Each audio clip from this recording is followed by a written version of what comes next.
नमस्कार मित्रांनो, V M study Marathi ह्या आपल्या यूट्यूब चॅनलवरती तुमचे मनपूर्वक हार्दिक स्वागत आहे. मित्रांनो, पहिल्या राऊंडमध्ये निवड झाल्यानंतर अनेकांच्या मनात एकच प्रश्न असेल, की मी दुसऱ्या राऊंडसाठी पात्र आहे की अपात्र? पण आज आपण कोणतीही अफवा नाही तर अधिकृत नियमांच्या आधारे ही प्रक्रिया समजून घेणार आहोत. या व्हिडिओमध्ये आपण जाणून घेणार आहोत, की पहिल्या राऊंडमध्ये निवड झाल्यानंतर पुढे काय होते? दुसऱ्या राऊंडमध्ये कोण सहभागी होऊ शकते? आणि कोणत्या परिस्थितीत उमेदवार पात्र किंवा अपात्र ठरतो. म्हणून हा व्हिडिओ शेवटपर्यंत नक्की पहा. कारण एक चुकीची माहिती तुमचा मोठा गैरसमज करू शकते. पण आजच्या या व्हिडिओमध्ये तुमच्या सर्व शंका दूर होतील. चला तर मग वेळ न घालवता सुरुवात करूया आजच्या आपल्या सशंका आणि ऑथेंटिक माहितीला.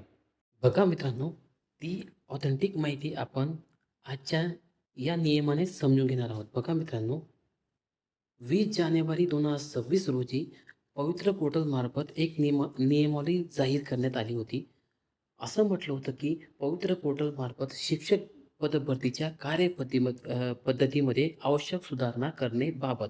या नियमावलीमध्ये नेमकं तुम्ही पहिल्या राऊंडमध्ये सिलेक्शन झाल्यानंतर दुसऱ्या राऊंडमध्ये पात्र आहात की अपात्र, असं पूर्ण माहिती या नियमामध्ये आपल्याला भेटणार आहे.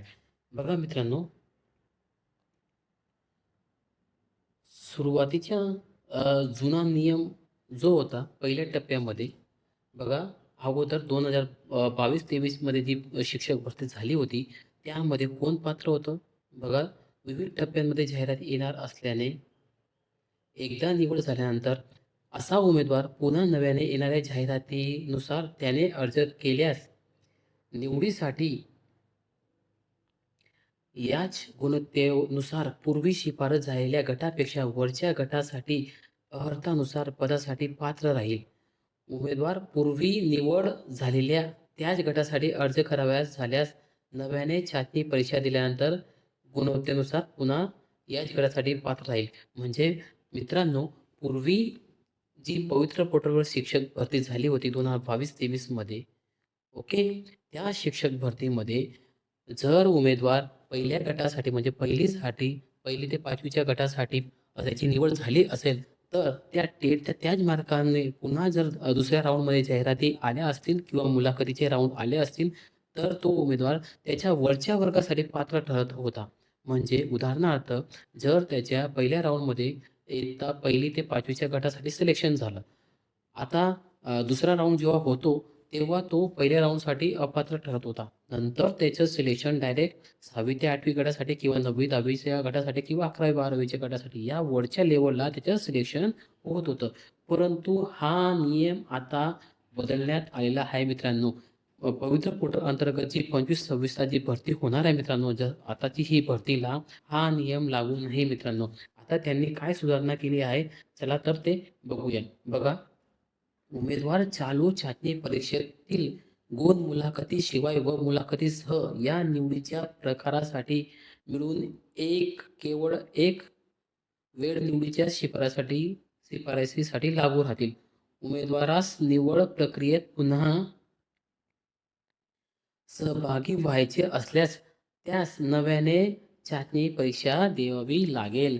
याचा अर्थ असा होतो मित्रांनो, की तुमचं जर सिलेक्शन एक 1ली ते 5वी झालं असेल, तर तुम्ही दुसऱ्या राऊंडसाठी पात्र ठरत होते किंवा मागच्या भरतीमध्ये जी 22ला जी शिक्षक भरती झाली त्याच्या मध्ये म्हणजे वरच्या लेव्हलला पात्र ठरत होते. पण आता हा नियम बदलण्यात आलेला आहे आणि या नियमामध्ये जर तुम्ही 1 ते 5च्या गटासाठी सिलेक्शन तुमचं झालेलं असेल, तर तुमचं आता सेकंड जेव्हा तो राउंड येईल, तेव्हा तुमची शिफारस ग्राह्य धरण्यात येणार नाही मित्रांनो. कारण की एकदा जर तुमची सिलेक्शन झालं, तर पुढच्यासाठी तुमचे ते टेटचे मार्क आता तिथंच बाद ठरतात. म्हणून प्रेफरन्स देताना किंवा निवड घेताना चांगल्या विचारपूर्वकच तुम्ही प्रेफरन्स द्या आणि सिलेक्शन करून घ्या मित्रांनो. कारण की समजून घ्या, जर तुम्ही आता 1 ते 5 साठी पात्र असाल, तर येणाऱ्या राऊंडसाठी तुम्ही तुमचं सिलेक्शन झालेलं असेल, तर पुढच्या कोणत्याही राऊंडमध्ये तुमची पात्रता धरली जाणार नाही. तुम्ही अपात्र म्हणून तुमचे मार्क बाद केले जातील. पण जर समजून घ्या, तुम्हाला जर पुढच्या जेव्हा टेट येईल, याच्यानंतर जेव्हा टेट येईल, जेव्हा परीक्षा होईल, तेव्हा तुम्हाला पुन्हा नव्याने परीक्षा द्यावी लागेल आणि तुम्हाला जर वरच्या वर्गात किंवा खालच्या वर्गात जायचं असेल तर तुम्ही जाऊ शकतात. पण जर एक वेळेस जर तुमचं सिलेक्शन झालं मित्रांनो, निवड झाली, तर तुम्ही ते तिथंच बाद ठरतात. म्हणजे पुढच्या राऊंडसाठी तुम्ही पात्र ठरू शकत नाही. ते मुलाखती शिवाय राऊंड असो किंवा मुलाखती नंतरच्या राऊंड असो. जर तुम्ही समजून घ्या, पहिल्या राऊंडमध्ये तुमचं सिलेक्शन झालं नाही, ओके. तुम्ही प्रेफरन्स दिलेच नाही, तर तुम्ही सेकंड राऊंडमध्ये तुमच्या जागा येणाऱ्या असेल, तर तिथं तुम्ही ती पात्र ठरू शकतात. जर तुमचं सिलेक्शन झालं नसेल, तर तुम्ही प्रेफरन्स पहिल्या राऊंडमध्ये दिल्या नसेल, तर सेकंड राऊंडमध्ये तुम्ही ती प्रेफरन्स देऊ शकतात. अशा पद्धतीने मित्रांनो, आपण पूर्ण ऑथेंटिक माहिती पाहिलेली आहे, की तुम्ही पात्र आहात की अपात्र. म्हणून प्रेफरन्स देताना अत्यंत काळजीपूर्वक प्रेफरन्स द्या. तुम्ही जर तुमच्या व्हॅकन्सी आल्या असतील, तुम्ही जर पुढच्या राऊंडसाठी वाट बघत असाल, इथं तुम्हाला आवडत असाल, तर आता प्रेफरन्स थांबवून घ्या आणि पुढच्या येणाऱ्या राऊंडमध्ये प्रेफरन्स द्या. ओके. आणि जर मित्रांनो एक वेळेस तुमचं सिलेक्शन झालं, तर तुम्ही तिथंच बाद होतात. पुढच्या राऊंडमध्ये तुमचा विचार केला जाणार नाही. तो मुलाखतीशिवाय असो किंवा मुलाखतीसह असो. ओके. अशाच प्रकारची ऑथेंटिक माहिती मिळवण्यासाठी किंवा नवीन अपडेट मिळवण्यासाठी आपल्या चॅनलला लाईक आणि सबस्क्राईब करायला विसरू नका. हा व्हिडिओ तुमच्या मित्रांना शेअर नक्की करा. चला तर मग भेटूया पुढच्या व्हिडिओमध्ये. काळजी घ्या. धन्यवाद.